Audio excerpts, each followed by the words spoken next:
Dégagement de fumée au niveau de la toiture.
Aujourd'hui, l'affaire Family, je voulais vous parler de plusieurs incendies que j'ai vécu avec les pompiers de Bruxelles.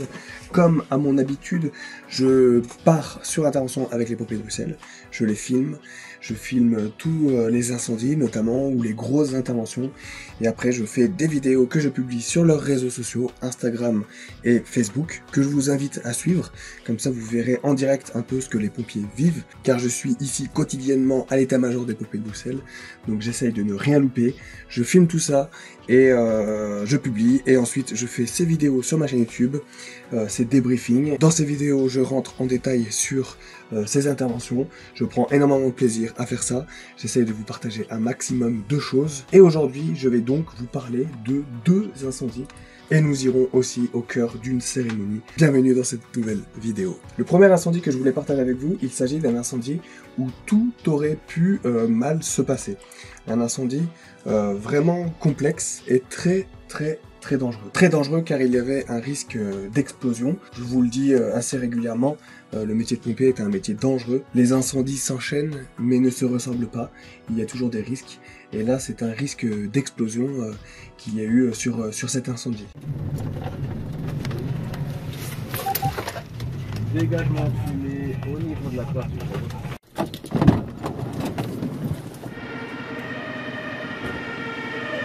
Donc on arrive sur place, il y a ce petit dégagement de fumée et rapidement les pompiers rentrent à l'intérieur et se rendent compte qu'il est quasiment impossible de progresser. En fait, les pompiers n'arrivent même pas à monter au-delà du premier étage, et en sachant que l'incendie est au 2e étage. Donc pour vous dire à quel point le plafond de fumée était très bas et il faisait très chaud.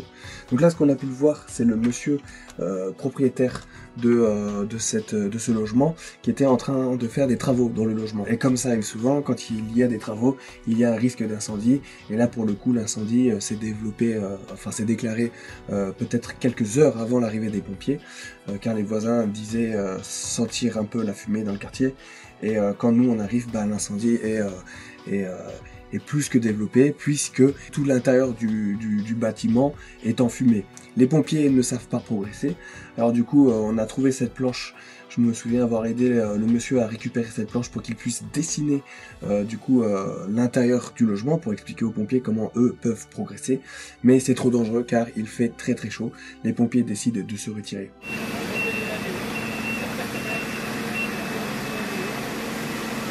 Donc rapidement, ce que décident les pompiers, c'est de casser la vitre au premier étage, en sachant qu'il est quasiment sûr que l'incendie est déclaré, en tout cas au dernier étage. Les pompiers cassent les vitres du premier étage pour laisser s'échapper la fumée.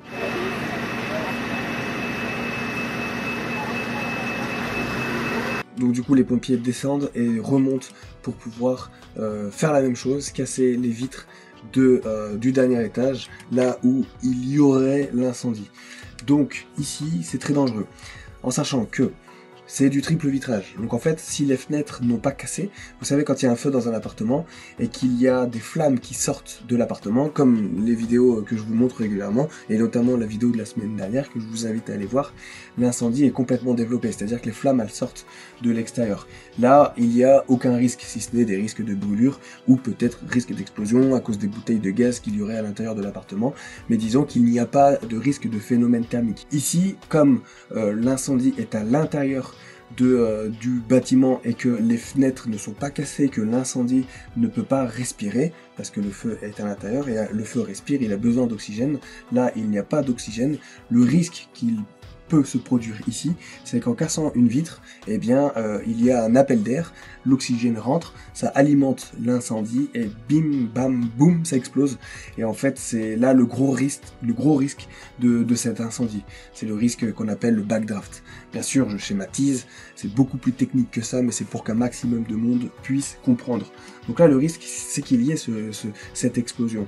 Donc les pompiers vont monter au niveau du deuxième étage. Je vous le rappelle que les pompiers ne peuvent toujours pas progresser, il fait très très très chaud. Donc les pompiers vont casser la fenêtre, ils vont faire un petit trou et en même temps, ils vont balancer de l'eau à l'intérieur.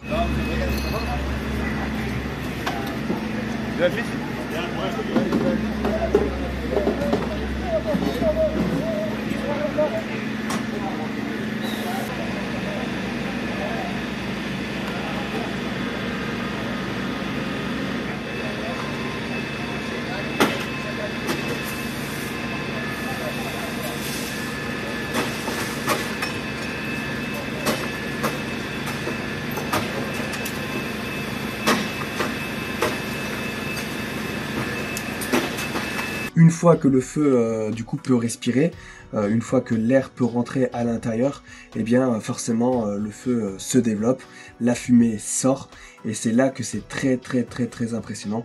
On peut le voir, hein, la fumée, la fumée, comme on dit dans le jargon, la fumée elle est vraiment dégueulasse. Vous voyez la couleur, ça veut dire que tout risque de s'embraser, tout risque d'exploser.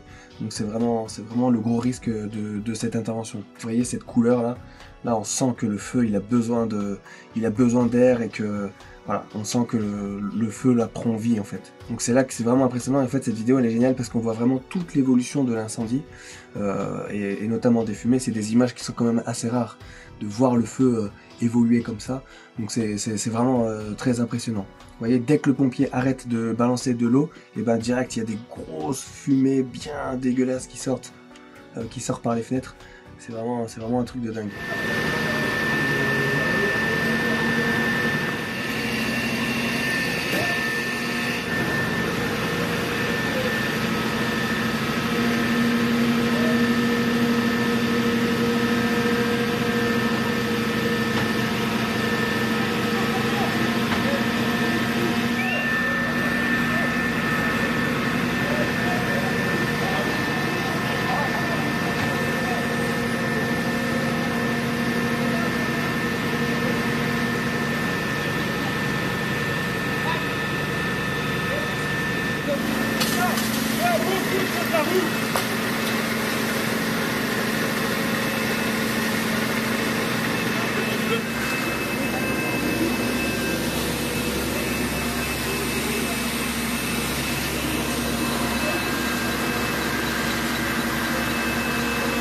Et ce qui devait arriver arriva au bout de quelques secondes, hein, c'est allé très vite. Eh bien, le feu a percé. C'est-à-dire qu'en toiture, au niveau des... je crois qu'il devait certainement y avoir des Velux. Au niveau des Velux, la vitre a pété. Et parce que le feu était suffisamment alimenté, la vitre a pété et directement il y a eu torchère qui est sorti par la toiture et du coup la toiture s'est embrasée. Donc voilà, l'intervention s'est bien passée parce que il y aurait pu avoir le risque d'explosion, il y avait un risque d'explosion à ce niveau-là, mais dès que le feu a eu suffisamment d'oxygène, le feu a percé en toiture et donc il n'y avait pas de risque, notamment pour les pompiers.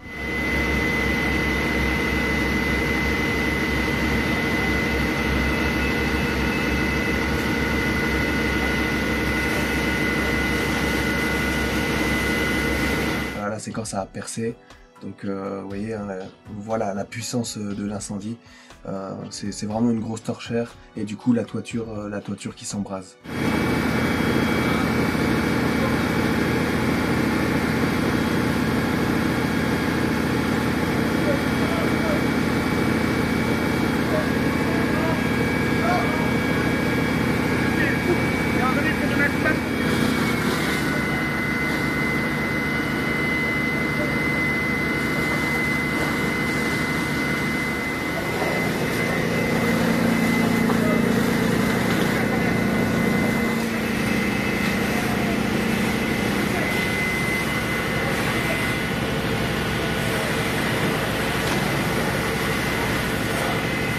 Je me souviens, l'adjudant, quand il est descendu de sa première reconnaissance, quand il a vu que c'était vraiment impossible de progresser, il est venu me voir, il m'a dit « T'inquiète pas Vincent, tu vas en voir des flammes ».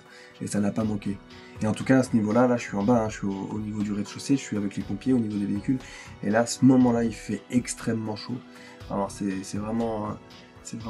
le feu est vraiment très puissant. Donc là on peut le voir, le triple vitrage, c'est pour ça que l'incendie n'a pas percé les fenêtres, parce que le triple vitrage c'est quelque chose de solide, et en fait c'est les nouveaux bâtiments, les vitres et l'isolation est tellement costaud que le feu, quand il se développe, il consume tout ce qu'il y a à l'intérieur, et du coup après il baisse en intensité, et dès qu'il y a un appel d'air, il y a ce risque d'explosion. Ce qui n'arrive pas dans les bâtiments un peu plus anciens, parce que les vitres, le simple vitrage, tout de suite, il casse avec la chaleur, ça casse, et du coup le feu peut respirer facilement.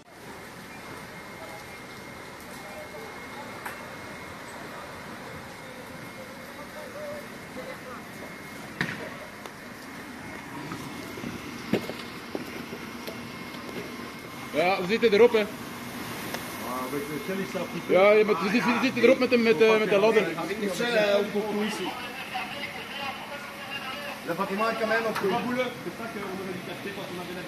Grosse intervention pour les pompiers de Bruxelles, très dangereuse, une intervention très dangereuse, un incendie très dangereux, mais qui s'est bien passé, parce qu'il n'y a aucun pompier qui n'est blessé. Bien entendu, dans ce type d'intervention, il faut prendre le minimum de risques, hein. Il n'y a pas de vies qui sont en danger, il n'y a personne à l'intérieur, donc voilà, on attaque de l'extérieur et on éteint l'incendie, on va dire, de l'extérieur. Donc voilà pour cet incendie, c'était vraiment une grosse intervention. Cette vidéo en tout cas que j'ai faite pour les réseaux sociaux des pompiers de Bruxelles, elle est passée bien sûr à la presse, hein. Les médias l'ont pas mal diffusée, et les pompiers du coup l'ont aussi beaucoup utilisé, notamment pour le débriefing, pour les images parlent d'elles-mêmes, hein, pour montrer un peu comment le feu s'est développé, comment il a évolué, et donc tous les pompiers n'étaient pas présents sur cet incendie, donc tout le monde a pu voir ce qu'il s'est passé, et c'est pour ça que je suis content de faire ces vidéos. Ça part à la presse, ça part sur les réseaux sociaux, et bien sûr c'est utilisé pour les débriefings, et c'est vraiment une fierté pour moi que de faire ce genre de vidéo. On fait encore un truc sur la toiture ou pas? On monte encore une fois. Ah bon, là, allez, nous on y va, et lui il reste. Et t'as bien avec tes lunettes, ça.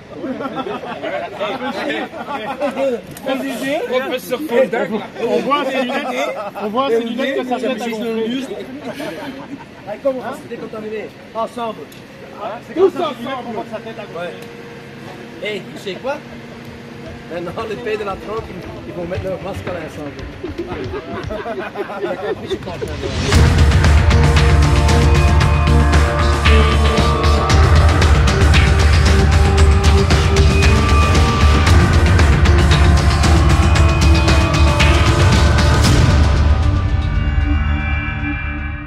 Voilà pour cet incendie. Maintenant, ce que je voulais partager avec vous, le 1er mai, il y a eu un événement tragique en 1985.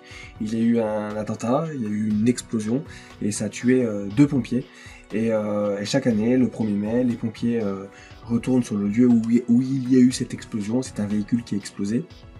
Il était chargé d'explosifs, et donc j'ai filmé la cérémonie de cette année. C'était la première fois que je filmais cette cérémonie. Un jour, bien sûr, je ferai une vidéo un peu plus hommage à ces 2 pompiers.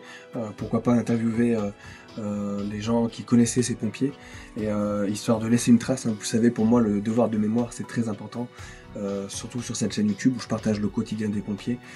C'est toujours un petit rappel comme quoi c'est un métier dangereux, qu'il y a des risques. Donc voilà, c'est quelque chose qui me tient à cœur de faire. Je fais le défi Flamme de la mémoire aussi avec les pompiers français. Et c'est toujours un honneur pour moi que de faire ce genre de vidéo pour rendre hommage à la profession de sapeur-pompier. Voilà, je vous laisse avec cette vidéo en hommage aux pompiers décédés.